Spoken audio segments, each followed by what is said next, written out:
fait pas plus froid. C'est pas plus froid? Non. Encore brûlé.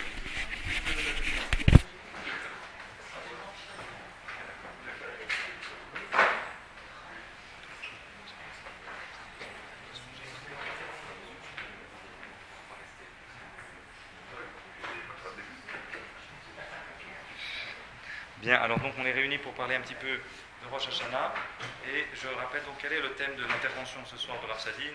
Alors tout d'abord, bien sûr, au nom du conseil de la CIM, au nom du président qui est à Paris, au nom de notre président, M. Arcela, qui est à Paris, nous avons tout de même notre cher président d'honneur, M. Guy, qui représente donc, qui vient de fêter hier ses 90 ans. Donc c'est un moment émouvant pour notre communauté. Alors donc, au nom du conseil de la CIM, on est très heureux d'accueillir, comme à chaque fois, notre cher Rav Sadine qui nous vient de Jérusalem. Alors donc, pour traiter du sujet suivant, donc Rosh Hashanah, la merveille du jugement. Alors aujourd'hui, j'ai envoyé quelques SMS, et donc je me suis trompé parce que j'ai envoyé avec un point d'interrogation à la fin, et donc ça devenait du coup Rosh Hashanah, la merveille du jugement, et donc le sujet était, le sujet était orienté différemment, à savoir, nous allons disséquer le sujet. D'un côté, il y a le terme merveille, de l'autre côté, il y a le terme jugement. Alors, jugement, c'est très, en général, péjoratif, c'est chargé d'une connotation négative pour nous d'être jugés. Donc, je suppose bien évidemment que Rav Sadine a voulu utiliser le terme merveille pour nous éclairer sur le côté positif qui va émerger de ce jugement que nous attendons, de ce jugement que nous redoutons d'une certaine façon. Alors, l'interrogation que nous avons sera donc de savoir qu'est-ce qu'il faudrait faire. D'abord, définir exactement en quoi consiste ce jugement. Alors, depuis quand est-ce que nous sommes jugés le jour de Rosh Hashanah, alors que ça n'apparaît pas effectivement dans la Torah? C'est plus tard dans le Talmud que ça apparaît dans le traité Rosh Hashanah, le fameux machal, cette allégorie des 3 livres qui sont disposés devant le Créateur ce jour-là. Donc c'est dans la Gemara de Rosh Hashanah qu'apparaît cette notion du jugement. Dans la Tfila, on appelle ce jour le jour du souvenir, le Yom HaZikaron. Et dans la Torah proprement parlé, ce n'est pas dit que nous allons être jugés le jour de Rosh Hashanah. En tout cas, ce qui sera intéressant, c'est donc de savoir en quoi consiste le jugement. Pourquoi avons-nous besoin d'être jugés et rejugés chaque année? Est-ce que c'est un jugement objet de discussion, bien sûr, entre les commentateurs? Est-ce que c'est un jugement pour les affaires matérielles terrestres de cette année qui nous concerne, ou bien c'est un jugement pour notre futur, donc dans le monde à venir que nous construirions déjà aujourd'hui? Alors, c'est donc 2 directions qu'il faut examiner. Enfin, dernière question, j'ouvre juste quelques pistes, parce que je suis sûr que Rav Sadine va nous éclairer sur ces différents points, dans la mesure du temps dont il va disposer. Et enfin, la dernière question, c'est qu'il y a un paradoxe, parce que d'un côté, nous sommes joyeux le jour de Rosh Hashanah, les gens viennent tous bien habillés, et puis nous sommes habillés en blanc pour certains, nous souhaitons une bonne année, les vœux les plus sincères, nous avons l'habitude de nous souhaiter les uns les autres les meilleures choses, donc nous sommes très joyeux, nous organisons, comme chez nous, des fois des dîners, des repas communautaires pour célébrer Rosh Hashanah, donc c'est un jour de joie d'un certain côté. De l'autre côté, il y a une appréhension à cause du jugement qui nous plane sur nos têtes, parce que nous serions quelque part des gens en attente de jugement. Alors donc, il y a une tension ce jour-là qui est mêlée à la joie. Alors comment vivre ce paradoxe tellement difficile? D'un côté, nous avons une appréhension, et de l'autre côté, nous sommes dans la joie, et nos maîtres nous disent d'être confiants. C'est pour ça qu'ils nous disent de nous préparer, d'aller chez le coiffeur, etc., pour pouvoir être abordés ce jour dans une forme de sérénité. Dans notre tête, il faut être serein. Donc il y a ces 2 choses qui coexistent ce jour-là. Donc pour résumer, en quoi consiste le jugement ce jour-là? Est-ce que c'est une merveille d'être jugé? Ce sera la question certainement centrale. Et enfin, sur quoi sommes-nous jugés? Et puis, quelle attitude adopter? Et que faire pour essayer de mériter un jugement favorable cette année, que nous espérons bien sûr favorable pour tous, pour notre communauté, également pour le Rav Sadine et ses magnifiques institutions qu'il dirige à Jérusalem. Je vous cède la parole. Chazak. Tout d'abord, je voulais, moi, à mon tour, remercier Rav Torjman qui m'invite assez régulièrement à Monaco. Je suis presque un membre de la communauté, à sa 4e fois, je crois, ou 5e fois. Et vous savez que 93 ans, on refait la bar mitzvah. Il y a un minag. Hein? Alors, si Dieu veut. 83, donc ça a déjà été fait, mais il faut en refaire aussi. Alors, Rav Torjman a véritablement ouvert les pistes qui, effectivement, qui sont les grandes questions autour de Rosh Hashanah. Et on va même radicaliser la question. Parce qu'il est écrit qu'à Rosh Hashanah, Mouftar Shena Selones. On doit être sûr qu'il va nous être octroyé un miracle. On va passer à un jugement. On va essayer d'expliquer la nature de ce jugement. Et on doit être sûr qu'on va avoir un miracle. Ce qui est aberrant, puisqu'il y a écrit dans la Torah, Altismor Alanes. Tu n'as pas le droit de te reposer sur le miracle. Donc là, on se repose sur un miracle tout à fait étonnant. Effectivement, la tension dont vous avez parlé entre la joie et la crainte, et je voudrais juste, avant de commencer, de toucher au concept que nos sages nous délivrent, à propos de la nature même de Rosh Hashanah, qui est bientôt maintenant dans une dizaine de jours. D'abord, saluer l'exceptionnalité du peuple d'Israël. Quand on voit tous les Rosh Hashanah, tous les fêtes du Nouvel An, chez tous les autres peuples, sans exception, on assiste le soir et la journée du Nouvel An à des gens qui se saoulent, qui roulent par terre. Au mieux, c'est un repas de famille et pas plus. Le peuple d'Israël fête, célèbre le Rosh Hashanah en proclamant pendant 48 heures, et après même ça continue jusqu'à Kippour, que Dieu est roi. Malchut, que Dieu est roi. Dans le tremblement de la prière, et c'est magnifique de voir de façon, si on regarde, si on a une méga picture, si on a une méga image du peuple d'Israël le jour de Rosh Hashanah, on a un peuple qui passe des heures, plus de 7-8 heures dans les synagogues, à prier et à dire que Dieu est roi le jour de Rosh Hashanah, alors que tous les autres peuples, quand ils font Rosh Hashanah, ça se passe en soulerie très souvent, et on roule sur la table, etc. Et donc, il faut souligner cette différence essentielle, même d'un point de vue qui n'est pas religieux, devrait être surpris par ce fait sociologique qui marque une exception, qu'on le veuille ou non, du peuple d'Israël. Alors, les questions, effectivement, qu'on doit se poser, vous savez que ce qui précède Rosh Hashanah, c'est le mois des Louls, et chaque mois, il y a dans le fameux livre qui s'appelle le Sefer HaYetzira, un livre qui a été écrit d'après la tradition, peut-être par Adam Arishon, d'autres disent par Avraham Avinu, d'autres disent Rabbi Akiva. Mais en tous les cas, c'est un livre très ancien, peut-être plus ancien dans sa révélation que la Torah. La Torah a été créée avant le monde, mais en tous les cas, elle a été donnée au Mont Sinaï, elle a été écrite avant par Avraham Avinu. Et donc, dans ce Sefer HaYetzira, chaque mois possède, vous savez que ce Sefer HaYetzira, c'est le livre de la création, avec lequel, selon la tradition kabbalistique, quelqu'un qui maîtriserait, c'est très rare, les concepts de ce livre, serait capable carrément de créer. On dit que le Maharal de Prague a créé un golem, a créé une sorte de Frankenstein, d'où la légende de Frankenstein vient du Maharal de Prague, à partir de ce livre. Parce que la création est créée à partir de la parole, en hébreu, davar, veut dire en même temps une parole, et veut dire en même temps une chose, comme si le secret profond de chaque chose est précédé d'une voyelle, d'une parole. Et celui qui aurait le maîtrise de cette parole créatrice pourrait générer des choses. Alors c'est très intéressant, vous savez qu'il y a une grande discussion chez les scientifiques, et j'ai trouvé ça tout à fait admirable. Grande discussion, c'est pas notre sujet, mais sur le Big Bang. Et certains voudraient dire, j'ai trouvé ça aberrant comme idée, c'est un très grand scientifique, que l'idée même de l'être pourrait créer de l'être. Parce que comment se fait-il qu'il y a quelque chose plutôt que rien? Vous savez qu'aujourd'hui, la science, surtout en astrophysique, on arrive véritablement à des questions qui touchent à la métaphysique. C'est-à-dire que si on avait découvert un univers mécanique, immuable, éternel dans le temps passé, l'idéologie du XIXe siècle voulait évacuer le divin dans le discours scientifique, et d'ailleurs c'était absolument nécessaire, d'un point de vue épistémologique, d'évacuer le divin pour progresser dans la science. Mais on arrive aujourd'hui à une science qui découvre un début, qui à l'horizon du début, toutes les règles scientifiques s'écroulent, le haut et le bas, l'avant, le passé, le futur et le passé, c'est incroyable. On arrive véritablement à toucher au processus de création, et ne voulant pas admettre qu'il puisse y avoir un créateur, ce grand scientifique dit une phrase incroyable. Il dit non, l'idée même de la gravitation universelle a pu générer de la gravitation universelle. Sans s'en rendre compte, il a dit quelque chose qui est dit quelque part dans la Torah, que la parole, que le concept est créateur. Que davar, qu'une parole peut créer. Qu'une parole peut créer. En tout cas, le Sefer HaYetzira, c'est le Sefer avec lequel on peut toucher au secret de la création.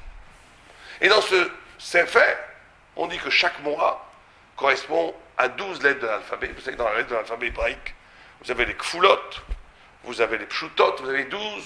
On pourrait faire un cours rien que sur l'alphabet hébraïque. Et les pshutot, c'est 12 lettres simples pur, on va dire, qui ne doit pas se dédoubler, comme Aleph, comme He, comme Vav, comme Yud, contrairement à Nun. Vous avez un Nun sophite, même sophite. Il y a les Imaot, les Avot. Il y a plusieurs catégories de lettres. Il y a une des catégories les plus importantes, en tout cas la plus nombreuse, c'est ce qu'on appelle les pshutot, les lettres simples, qui sont au nombre de 12, et qui correspondent chacune à un mois de l'année.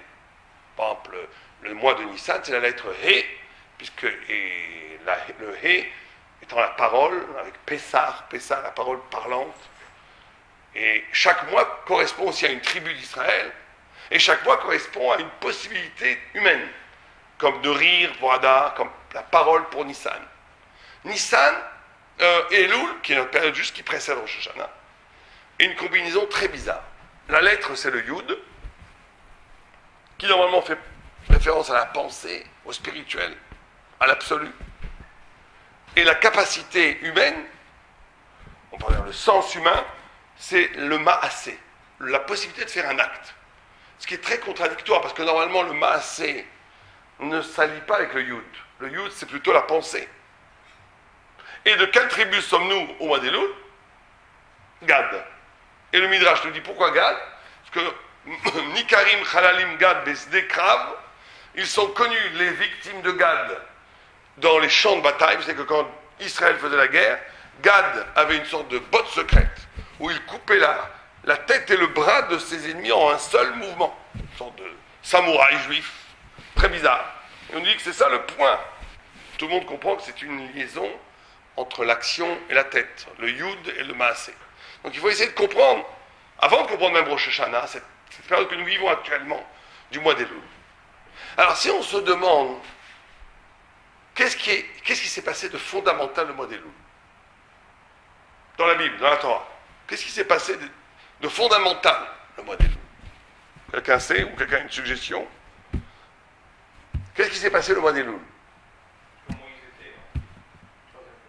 Ouais, et qu'est-ce que Dieu lui a dit?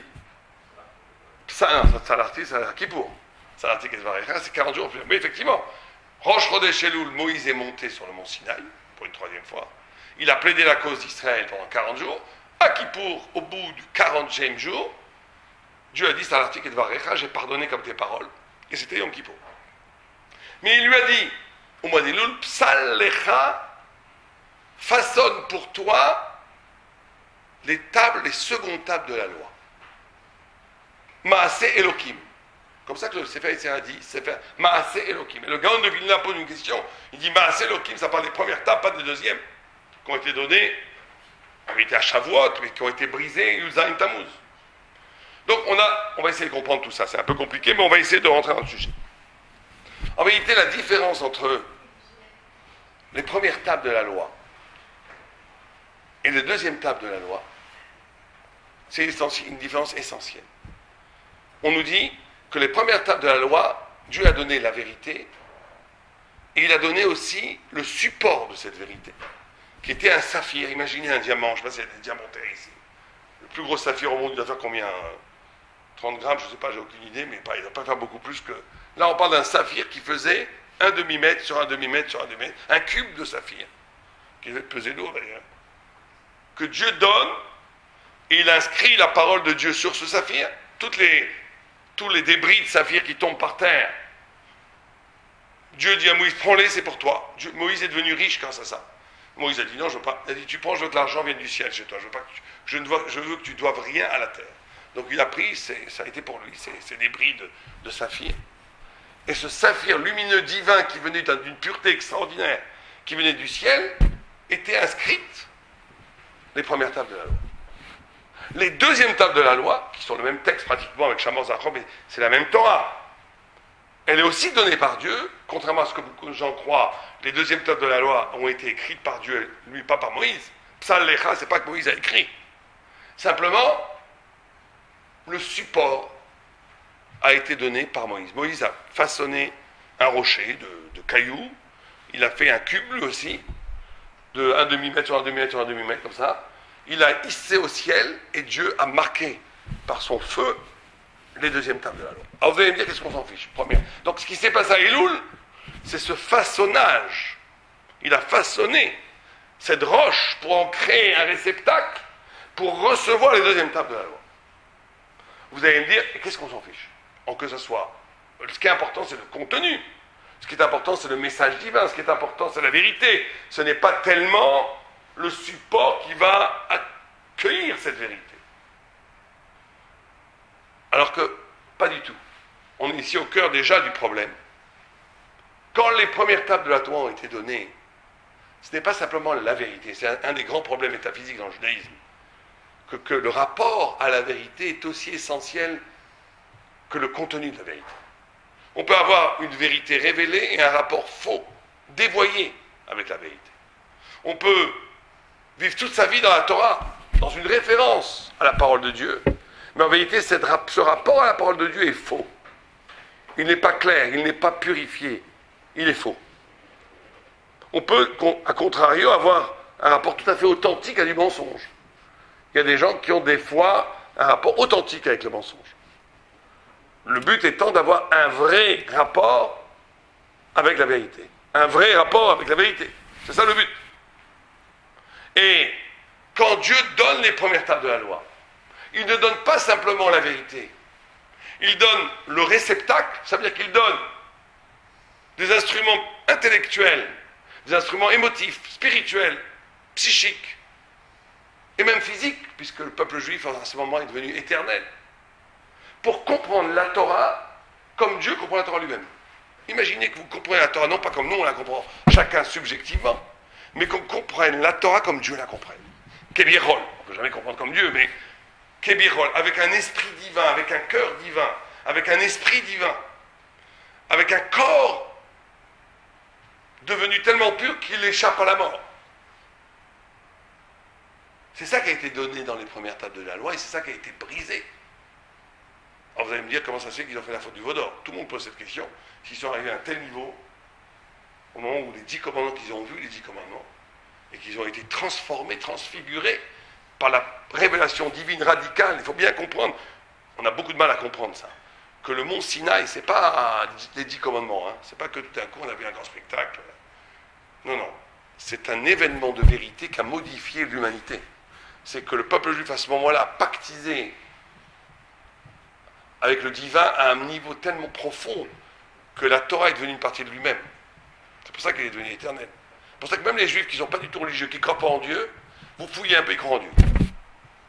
Une fois, moi j'étais à Beaubourg. Vous connaissez Beaubourg? J'appelais ça la yeshiva des Saves. Les a eus. J'étais à Paris, je rentre à Beaubourg, j'avais ma kippa, je vois un vieux qui arrive vers moi, comme ça, un vieux communiste polonais, juif, qui respirait tellement le judaïsme, mais qui me disait, moi je mange à kippo, je fais rien, ça fait 40 ans qu'il était communiste, inscrit au parti communiste, un vieux de la vieille.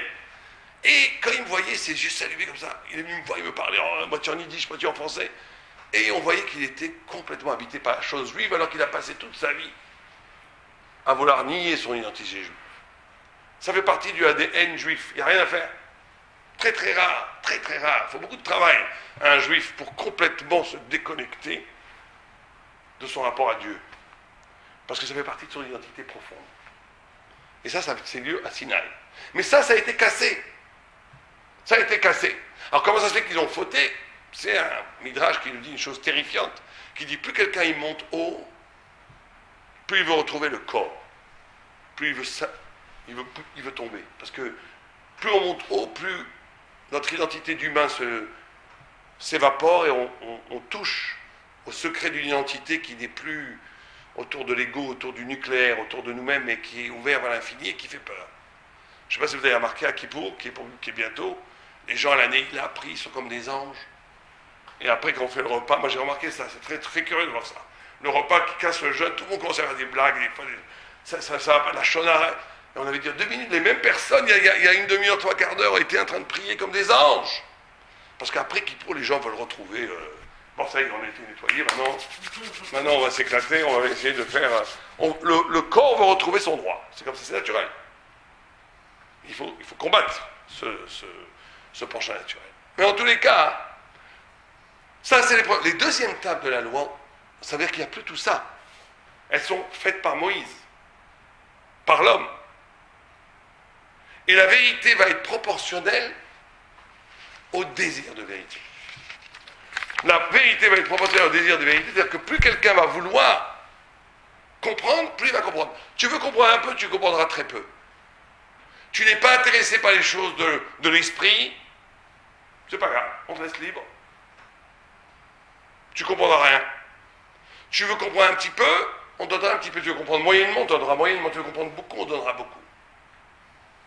Rabbi Akiva a tellement voulu comprendre la vérité qu'il est arrivé à un niveau où il a retrouvé les premières tables.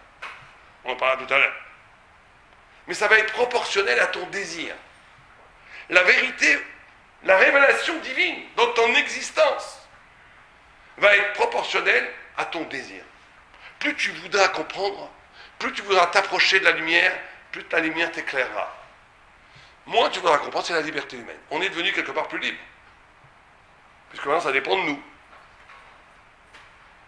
Alors, on commence à un peu mieux comprendre ce lien entre le yud, qui est la lettre de la spiritualité, et l'acte. On commence un petit peu à mieux comprendre. Vous savez qu'il y a une autre chose tout à fait étonnante dans la halakha. Pendant cette période, et surtout pendant les 10 jours de tchouva, c'est très bien de faire des minagim, c'est-à-dire de faire des comportements qui sont au-dessus de ce qu'on fait dans l'année. Par exemple, celui qui mange du pain acheté à la boulangerie Goy, c'est bien pendant les louls et pendant les 10 jours de tchouva d'acheter que du pain juif. Celui qui ne met pas les tzitzit toute l'année, il ne peut pas les mettre, ça le gêne tout, c'est bien de les mettre pendant 10 jours. C'est bien de faire. Et quand on lit ces textes, on dit, mais c'est de la tartufferie. Tu mets les tzitzit pour 10 jours en sachant pertinemment qu'après, Yom Kippour, tu vas les enlever. Ça sert à quoi? Ça sert à quoi? Tu manges du pain Goy toute l'année? Non, pendant 10 jours, je ne mange pas. Moi, je connaissais un copain il était encore pire. Lui, c'était un gars qui faisait la Dolce Vita, qui allait en boîte de nuit et tout, qui faisait toujours des pires des bêtises. Il me dit, Elul, jusqu'à Kippour, je fais rien. Mais il savait pertinemment que dès Soukot, il reprenait la boîte de nuit. Alors, quand on écoute ça, on disait, mais c'est n'importe quoi. Non. Il faut expliquer aussi que c'est un minag qui est très bien. Alors pourquoi? Alors, c'est ça qu'il faut comprendre. Il faut comprendre que la teshuva qui nous est demandée pendant cette période, et on va parler du jugement dans 2 minutes, mais juste comme introduction, c'est très important. C'est de comprendre. Et c'est ça l'acte et le yud, de faire des actes qui nous rapprochent de cet absolu et de comprendre que cet absolu, que cette radicalité spirituelle, elle est véritablement notre identité réelle. Vous savez que la teshuva a pour racine étymologique quel vocable, quel mot? Alors, vous savez ça? Teshuva, ça vient de le retour, qui vient en hébreu chouv, revient. Quand vous prenez la lettre shin et la lettre bet, la lettre shin, c'est laquelle lettre dans l'alphabet? C'est l'avant-dernière. Vous prenez la bête, c'est la deuxième.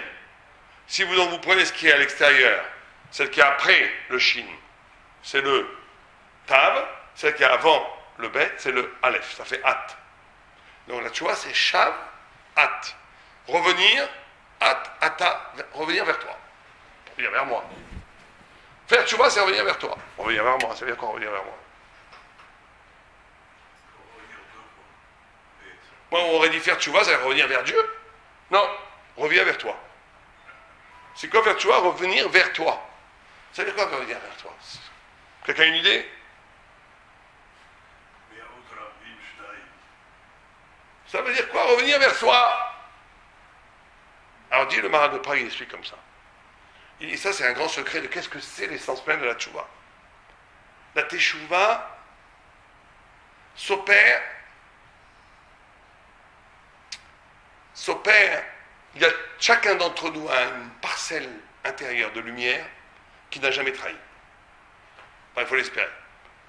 Qui n'a jamais trahi. Une part en nous qui n'a jamais trahi, qui est restée fidèle à la vérité, à Dieu et à la hauteur de l'exigence spirituelle. Par exemple, vous allez voir un gangster, vous lui dites je vous donne 50 000, 100 000 euros, tu me tues quelqu'un. Il y en a qui vous le faire. Pour 100 000 euros, le même personne vous lui dites je donne 100 000 euros, tu vas donner une claque à ta mère. Très souvent, le gangster va dire même des Italiens, ils vont te dire ça va pas la tête, ils vont te donner une claque à toi. Comment ça se fait? Non, il y a un côté que ce gangster, il est resté kadosh. Même si c'est un tueur, un voleur, un affreux jojo, tout ce que vous voulez. Il y a une partie en lui qui est restée fidèle à la vérité. Et ça, si cet individu voudrait faire tchouva, ça serait revenir vers ce coin de lui-même, cette partie de lui-même, qui est restée fidèle à Dieu, l'identifier comme une part de sa vérité, et à partir de ce point purifier tout le reste. Et à ce moment-là, tout le mal tombe comme des écorces. Vous savez qu'il y a écrit en temps Akol Safoui, Bareshut Netuna. Tout est prévu. Tout est prévu. Et la liberté est donnée, ce qui est une contradiction énorme. Tout est prévu. Dieu sait ce que vous allez faire demain. Et pourtant, vous avez la liberté de faire le bien et le mal. Comment ça marche ensemble? Grande question de Maïmonide. C'est qu'en vérité, la teshuva, c'est de comprendre. La teshuva, c'est de comprendre que de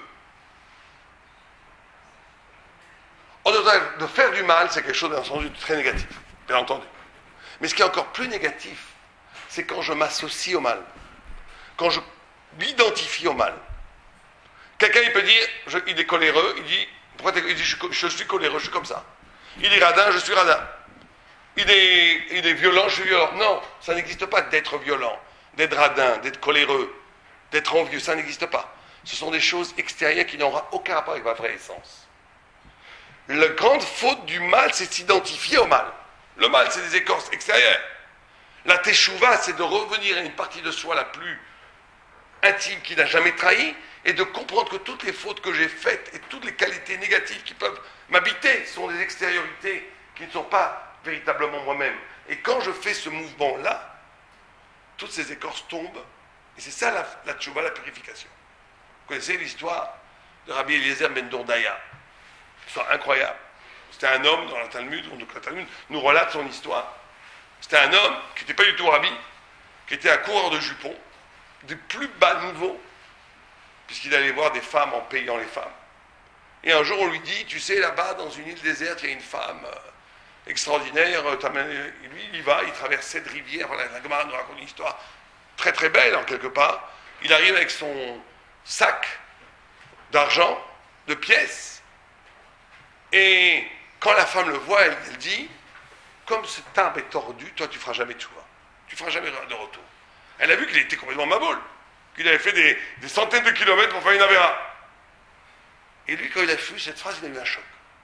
Il a lâché l'argent, il est parti, il s'est mis entre deux montagnes, il a pleuré, il a prié, il a dit que les étoiles interviennent pour lui, un très très beau texte. Les étoiles lui ont dit, on ne peut rien faire pour toi. Il a demandé aux rivières, il a demandé à la fin, il a dit, En nadavar talou el abi. La chose ne dépend que de moi. Il s'est mis comme en position du fœtus. Il a pleuré, il a pleuré, il a pleuré. Et il est mort.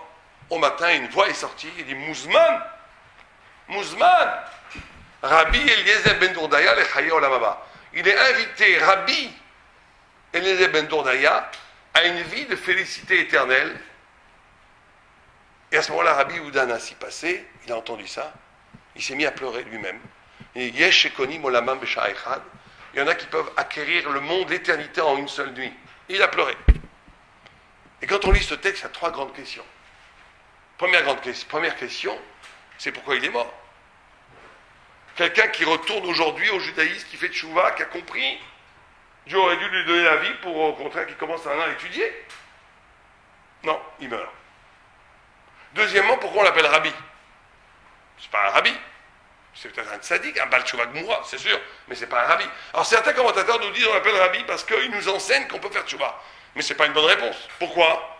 Parce que je ne vais pas appeler une fourmi rabbi. Une fourmi aussi, elle m'enseigne que c'est bien d'épargner. J'apprends des chats aussi. Un chat m'apprend la sniout. La Gemara elle donne, chez les animaux, on apprend sur le comportement des animaux, on peut apprendre des comportements éthiques humains. Je ne vais pas appeler un chat mon rabbi, même si je peux apprendre du chat. On apprend de tout. Donc pourquoi est-ce qu'on l'appelle Rabbi? Et pourquoi Rabbi Yehuda Nassi, il a pleuré? Pourquoi il a pleuré? Il est jaloux. Il est jaloux qu'un juif gagne son olamaba. Alors le Maharal de Prague nous dit pourquoi il est mort, et c'est exactement ce qu'on vient de dire maintenant.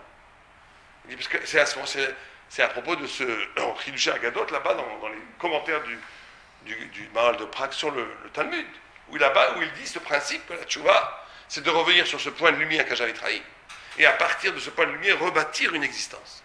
Cet homme, Eliezer ben Dourdaya, avait tout brûlé. Lui, il aurait été prêt à donner une claque. pour faire une avéra. Et donc il n'avait plus de points pour revenir. Et donc quand il a fait tchouva, il est mort.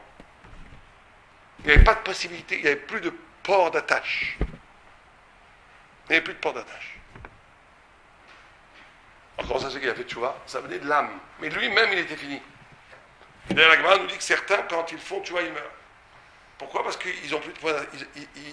Ça y est, ils ont une expiation, oui, mais ils ne peuvent plus reconstruire à partir de même. Ils ont tout brûlé. Mais de là, on apprend que le mouvement fondamental de la teshuva, c'est de revenir vers ce point de soi-même qui n'a jamais trahi, qui est resté pur. Et à partir de là, comprendre que tout le reste est mensonge et extériorité. Et rebâtir son identité, son existence à partir de ce point-là.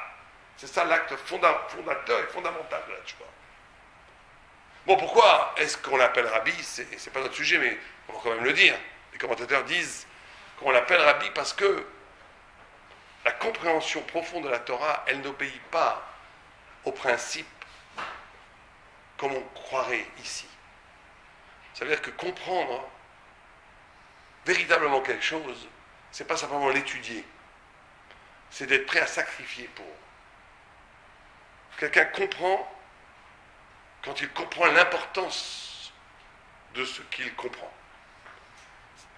Comprendre, c'est pas simplement intellectuellement comprendre. Quelqu'un qui aurait étudié la Torah toute sa vie et qui n'a jamais sacrifié pour cette Torah, après 120 ans, il arrive au ciel, et c'est des textes terribles qui nous disent ça. Il arrive au ciel, et il est sûr d'avoir un super palais. Mieux que le palais de Monaco, il est sûr, il dit, moi j'ai étudié toute ma vie, j'étais au collège, j'ai toujours étudié. Je vais avoir un super palais là-haut. Il arrive devant le greffier, un ange, comme ça, qui lui dit, écoutez monsieur, qu'est-ce que vous voulez? Bah écoutez, moi j'ai étudié toute ma vie, j'attends mon salaire, on m'a promis un grand château, avec serviteurs, 3 Rolls-Royce, café Ferrari, il me faut tout ça. On dit, quel est votre nom? Ah non, vous n'êtes pas sur la liste. Comment on n'est pas sur la liste? Il y a une erreur. Non, on ne vous connaît pas. Ah ben, non, c'est vrai que d'un autre côté, vous n'avez pas fait d'avérote. Non, ni dans le bien ni dans le mal, vous avez tourné dans le vide sidéral. Il y a erreur, je veux voir le grand patron. Hein. Non, parce que vous n'avez jamais rien sacrifié. Tout ce que vous avez fait parce que par commodité. Quand on fait des choses par commodité, qu'on ne donne pas, qu'on ne se dépasse pas, il n'y a pas de... Ce n'est pas une vraie compréhension.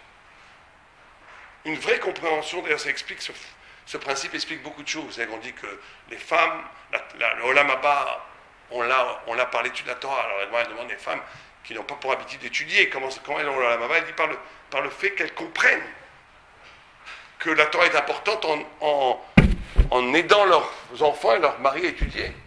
Mais tout le monde pose la question, mais c'est une autre mitzvah? Non, c'est une compréhension profonde. On dit que celui qui aide les yeshivot, qui donne de l'argent aux yeshivot, il va être au plus haut niveau, en haut avec les grands rabbanim. Bon, à la première vue, c'est bizarre parce qu'il ne va rien comprendre. Il a fait du business toute sa vie, il ne connaît rien de la Torah. Non, s'il a donné de l'argent, il a compris l'importance. Et ça reste. Il s'est sacrifié pour la Torah. Et donc, cette compréhension devient la Torah. Ce n'est pas simplement des bonnes midotes. C'est une compréhension. Bon, et pourquoi Rabbi Houda, il a pleuré? Parce qu'il a compris qu'il perdait son temps. Il a vu qu'un homme pouvait gagner en une nuit ce que lui mettait 20 ans à produire. On parle de Rabbi Houda Kadosh, celui qui a écrit la Mishnah. Mais en tous les cas, ce qui nous intéresse à nous, c'est cette notion-là, de la tchouva. Et de là, on comprend maintenant que le mois d'Elul, et c'est pour ça que pendant le mois d'Elul et pendant les 10 jours de tchouva, entre Rosh Hashanah et Kippour, c'est oui recommandé de faire des actes au-dessus de mon niveau spirituel.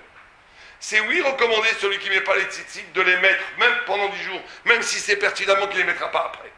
C'est oui recommander de manger cachère un peu plus, même s'il sait qu'après il reviendra à ses habitudes. Parce que je montre par cet acte-là que je m'affilie à une hauteur de moi-même qui est plus grande que ce que le train-train quotidien fait de moi.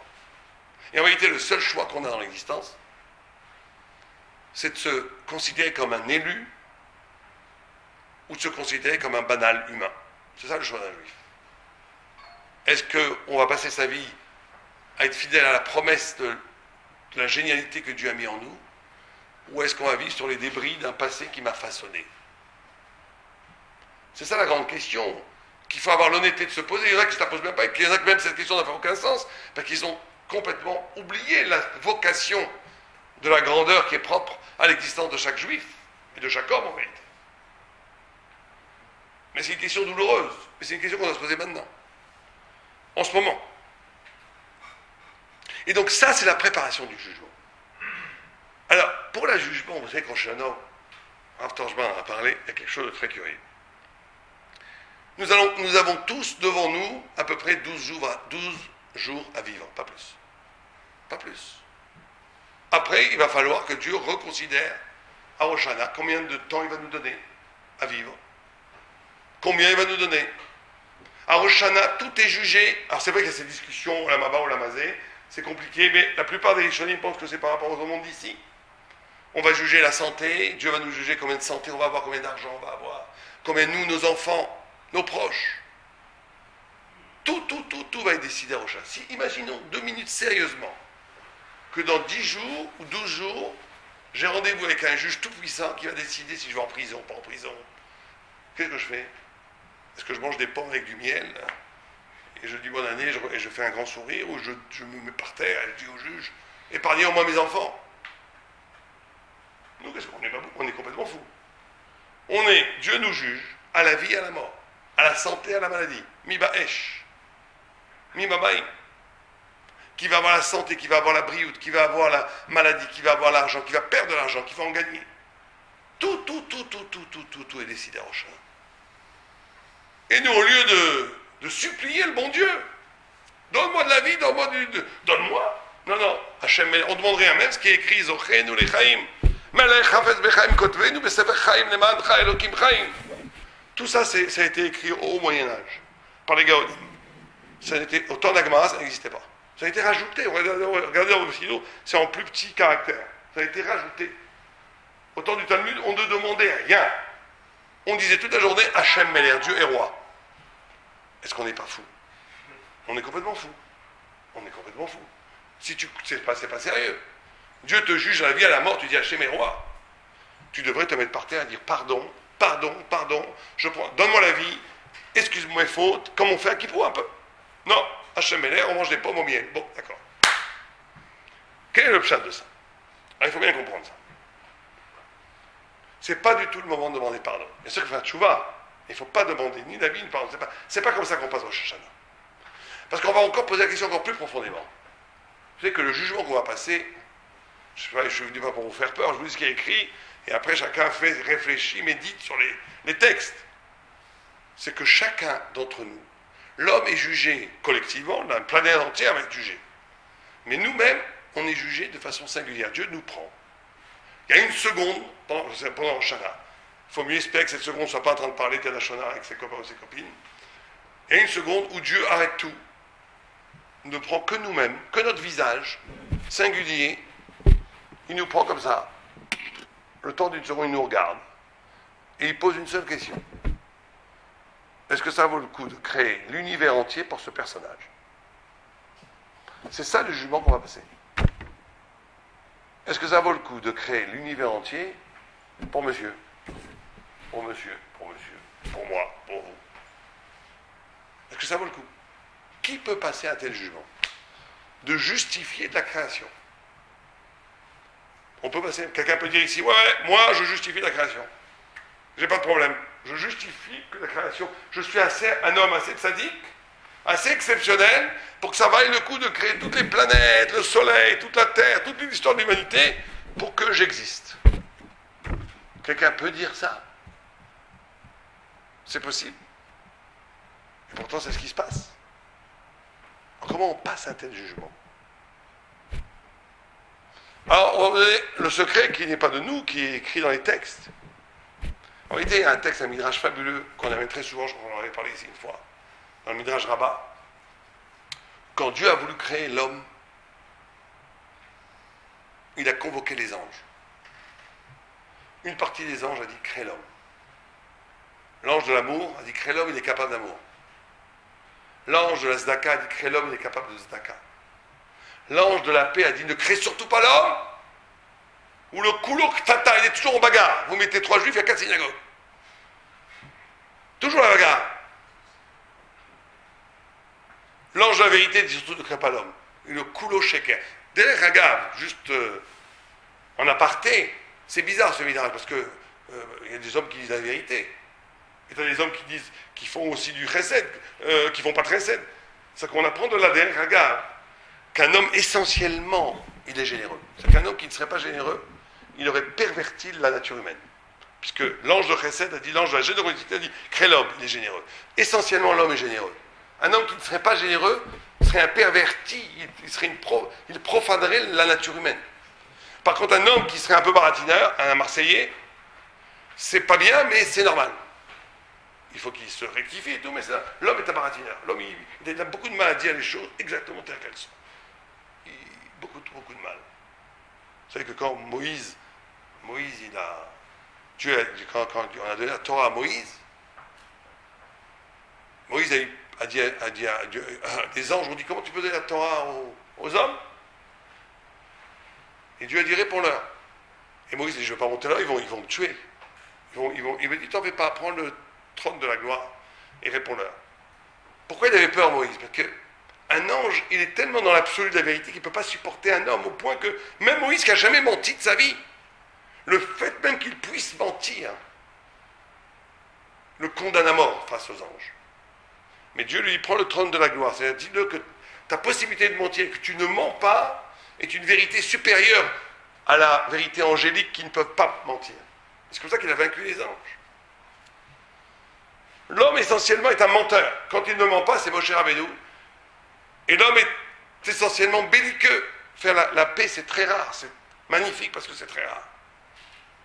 Mais en tous les cas, il y a eu cette discussion des anges. Crée l'homme, ne crée pas l'homme, crée l'homme. Ibaré, alibaré, ibaré, alibaré. Et au milieu de la discussion, Dieu a dit, pourquoi vous discutez? J'ai déjà créé l'homme. Pourquoi il a écrit Naaseh Adam et Tzalmenu? Al tikra Naaseh, et la Naasa, Naasa Gva. J'ai déjà créé l'homme. Ça, c'est un drôle de midrash, encore une fois. On suscite une discussion, c'est comme si je vous disais, est-ce que ça vaut le coup que j'achète cette maison? Oui, non, oui, non. Vous dites oui, vous dites non, tout d'un coup je dis, pourquoi vous discutez? J'ai déjà acheté. Qu'est-ce que vous allez me dire? Vous allez me dire, pourquoi tu m'as demandé là? On n'a que ça à faire. T'as déjà pris, on n'a pas que ça à faire de discuter, on est là pour t'aider. Dieu, il suscite une discussion. Est-ce que ça vaut le coup de créer l'homme ou pas? Et au milieu de la discussion, il y en a déjà créé l'homme. C'est quoi cette histoire? Pourquoi il fait ça? Ceux qui étaient là, on avait parlé déjà l'année dernière de ça. Quelle est la réponse, monsieur? Vous vous souvenez? Pourquoi Dieu fait ça? Quelqu'un a une idée? Non. Au contraire, parce qu'il a créé. Pourquoi Dieu suscite une discussion? Est-ce que ça vaut le coup? Est-ce que c'est pertinent de créer l'homme? Mesdames, vous pouvez participer aussi. Est-ce que vous avez une idée? Pourquoi est-ce que Dieu fait ça? Il va qu'il le recrée, mais pourquoi il me demande, pourquoi il demande aux anges s'il n'écoute pas leur avis? Ça ne fait pas de sens. Pourquoi poser cette question une fois que le monde a été créé et que Dieu a créé l'homme? Et c'est exactement ce que je vous pose comme question. La conclusion qui peut en être que l'homme est né tant qu'il devait être. Alors, c'est la question, pourquoi est-ce qu'il suscite une discussion? Une question, s'il n'attend pas la conclusion de cette question. Qu'est-ce que vous dites, mesdames? Vous avez une idée ou pas du tout? Non? Pour ma part, je vous dirai après ce que j'en pense. Bon. Alors écoutez ce que dit le Maral de Prague. Il dit une réponse lumineuse, extraordinaire. Parce qu'en vérité, cette discussion, elle dure encore. Celui qui a des oreilles prophétiques, il entend là-haut, Ibaré, Alibaré. Elle n'est pas finie la discussion. Ce n'était pas une discussion pour avoir une réponse. C'était une discussion qui montre que l'homme, en essence, il est indéfini, indécis. C'est pas sûr que ça soit bien de créer l'homme. C'est pas sûr que ça soit une bonne idée. Un animal, un ange, une montagne, la mer, Dieu a décidé pour eux que ça valait le coup d'être créé. C'est très bien, ils sont parfaits. Un animal, c'est parfait. Mais il n'a pas d'avenir puisqu'on a déjà créé, on a déjà décidé pour lui que ça valait le coup qu'il soit créé. Il n'y a pas donc de liberté. Alors que l'homme, étant donné qu'il est dans cet abîme, Ibaré à l'Ibaré, qui va dire que ça vaut le coup ou pas le coup? Qui va être l'arbitre de ça vaut le coup ou pas? Qui va être l'arbitre? Non, justement, qui va être l'arbitre? L'homme lui-même. C'est ça que Dieu a fait ça. Parce qu'en vérité, moi, si je fais du lachon hara, je fais de la médisance, les anges, ils disent « Ah, les balais ! On n'a jamais vu une baleine médire de sa copine. Jamais. Il n'y a rien de pire qu'un homme. Il n'y a rien de pire qu'un homme. On a déjà vu une baleine dire du mal de sa copine? Jamais. Il n'y a rien de pire qu'un homme. Il ne fallait pas créer l'homme. Mais l'homme, s'il donne une tzedaka à un pauvre, il donne une partie à manger, il y a un autre qui a faim, il lui donne une partie. Il barrait. On n'a jamais vu un chien donner sa côtelette à son copain. Ça n'existe pas. Il barrait. C'est extraordinaire. L'homme, c'est extraordinaire. C'est plus grand que tout. Et c'est l'homme, à chaque instant, qui justifie ou qui infirme de la pertinence de sa création. Et c'est ça qui fait que l'homme est partenaire de la création avec Dieu. Et c'est ça le prix de la liberté humaine. C'est ça la liberté humaine. Sans ça, il n'y a pas de liberté. Sans ça, on est conditionné comme des animaux. Il y a pas... La liberté se paie de cet abîme. Alors maintenant, on comprend un peu mieux. À Rosh Hashanah, on est au cœur de cette discussion, puisque c'est le jour où Dieu l'homme... Vous savez que, ça il faut toujours le dire, les fêtes juives, Ayom Harat Olam, Ayom Harat Olam. Aujourd'hui, le monde a été créé, Dieu, l'homme a été créé. Les fêtes juives, c'est jamais les anciens combattants. Il faut bien comprendre. C'est pas quand on fait Sukkot, c'est pas qu'on se souvient qu'on était dans les Sukkot. Il faut s'en souvenir. On est maintenant sous la Shrina. À Kippour, on ne se souvient pas que Dieu a pardonné les Juifs de la faute du veau d'or. On est pardonné. À Pessah, c'est pas qu'on se souvient simplement qu'on est sorti d'Égypte. On sort. Celui qui vit vraiment Pessah, il s'arrache de la matérialité dans laquelle il existe. À Rosh Hashanah, on est recréé. Et donc, ce qui s'est passé il y a des milliers d'années se recrée. La discussion elle est là, et Dieu nous crée. Et donc, c'est pour ça que ce n'est pas le moment de demander pardon et de se lamenter. Qu'est-ce qu'on doit dire au bon Dieu? C'est comme ça, c'est un grand secret pour passer le digne. Au moment de Rosh Hashanah, quand on est en train de prier, et qu'on dit Hachem Melech, qu'est-ce qu'on dit en vérité? On dit Hachem. Tu m'as créé avec du Ibaré. Et avec du Ibaré, je suis d'accord, je ne suis pas parfait. J'ai fait des bêtises. Et je fais des bêtises. Mais j'ai fait aussi des choses bien. Je ne suis pas qu'un affreux Jojo. Je sais des choses bien, des choses pas bien. J'ai du bien, du mal. La définition même du tzaddik, c'est celui qui est contrôlé par le bien. Le rachat, c'est celui qui est contrôlé par le mal. Un tzaddik peut faire du mal, mais c'est anecdotique. Un rachat peut faire du bien, mais c'est anecdotique. Le Benoni, on doit tous le considérer comme Benoni, comme au milieu. C'est qu'il est ballotté entre deux pulsions, deux forces en lui. Le bien et le mal, qui l'identifie presque à mesure égale. Je suis comme ça, j'ai du bien, j'ai du mal. Et c'est toi qui... Mais c'est toi qu'il faut retourner. Il faut retourner l'argument. Et dire à Dieu, mais c'est toi qui m'as créé comme ça. Tu m'as créé avec du Ibaré et avec du barré. Tu m'as créé avec du... Ça vaut le coup d'être créé, ça vaut pas le coup d'être créé.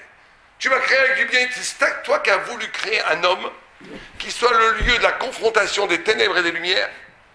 C'est toi qui as voulu créer une entité qui s'appelle l'humain, dans lequel se joue le combat du bien et du mal. Et je suis l'acteur principal de ce combat qui justifie la création de tout l'univers. C'est toi qui m'as créé comme ça. Hachem Melech, tu es roi. Le bien et le mal que tu m'as donné, même le mal, il joue ton jeu. Et quand on est capable d'avoir cette conscience et de dire une seule chose, je suis d'accord de participer à ce scénario.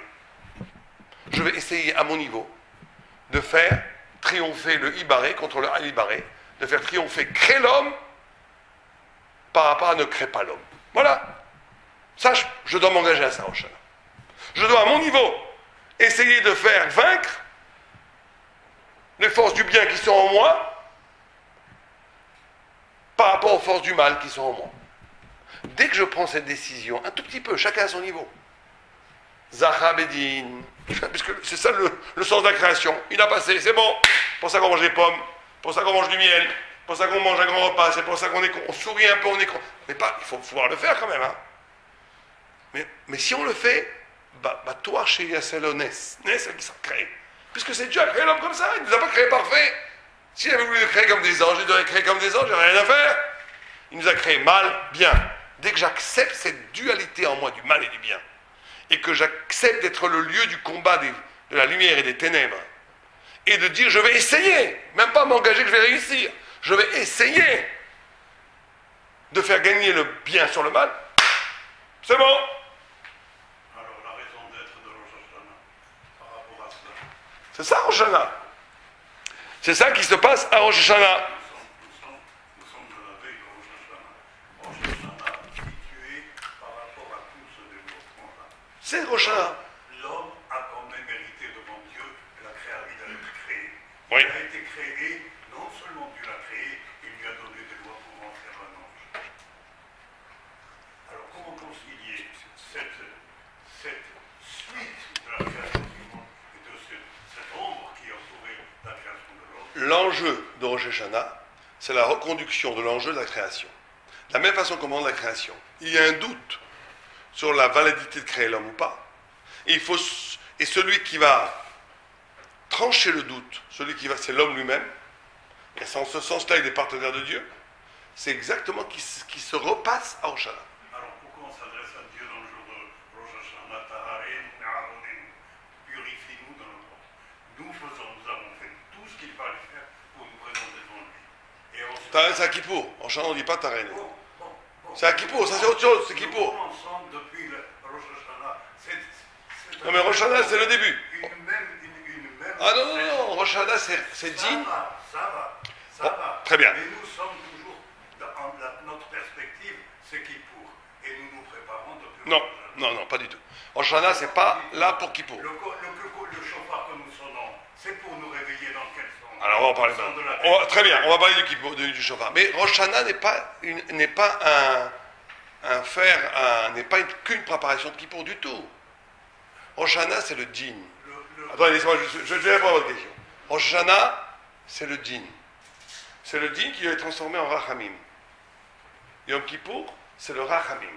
Ce qui est extraordinaire, c'est que Yom Kippour, c'est un flot extraordinaire d'amour de Dieu qui purifie tout. Et ce jour-là, on jeûne. Parce que c'est le Rachamim qui peut devenir du Din. Yom Kippour, c'est le jour le plus extraordinaire de l'année, où Dieu pardonne tout. Mais si tu ne fais pas tchouva, ça va devenir terrible. Parce que c'est comme Dieu qui te tend la main et tu ne lui donnes pas la main. C'est le rachamim, la tendresse, l'amour qui peut se renforcer en accusation, Dieu préserve. Alors que Rosh Hashanah, c'est le contraire. Rosh Hashanah, c'est le djinn le plus radical qu'on essaye d'adoucir. C'est pour ça qu'on prend du miel. C'est pour ça qu'on essaie de faire. On dit que le shofar fait déplacer la shrina, la présence de Dieu, du kissé à din, à kissé à rachamim. Qui sait, quand un mot qui sait, le vocable, le trône, c'est comment Dieu se déplace sur terre, c'est comment Dieu juge, travaille avec sa création. Donc vous avez parlé justement du shofar. Dans cette idée du jugement, le shofar, la grande mitzvah de Rosh Hashanah, c'est quoi? C'est le shofar. À Kippour, tout le monde vient pour écouter le shofar à Kippour, alors qu'il n'y a aucune obligation de sonner le shofar à Kippour, c'est un minag. Juste pour au contraire, pour dire que Kippour finit, que ça monte. Et c'est pas du tout une mise en d'Oraïta, même des Rabbanan, c'est un minag, c'est une coutume. Hein? Ça faut Yovel, on ne parle pas du Yovel. Mais la mitzvah d'Oraïta de la Torah, du shofar, c'est Rosh Hashanah. Premier jour de Rosh Hashanah et deuxième jour des Rabbanan. Comment s'inscrit cette histoire du shofar dans ce jugement, ce qu'on vient d'expliquer aujourd'hui? Il ne reste pas beaucoup de temps, il reste 10 minutes, donc je voudrais expliquer ce point-là. Comment ça s'inscrit? Comment ça s'harmonise? Comment ça se... Vous savez que le shofar, dans la Torah, c'est considéré comme... On dit que le Satan, quand il écoute le shofar, vous aimez arvev à Satan. Ça mélange le Satan. Ça le mélange avec quoi? Avec du café? Comment vous avez compris cette phrase? Ma'arvev à Satan. Mélanger le Satan. Tu le mélanges avec quoi? Une phrase qu'on dit depuis des siècles. Des millénaires. Le shofar a le pouvoir de mélanger le Satan, de le mélanger avec quoi? Vous savez que les questions les plus simples sont les plus profondes à attendre. On lit des choses, mais on ne fait pas attention. Ça, c'est le Maharal de Prague.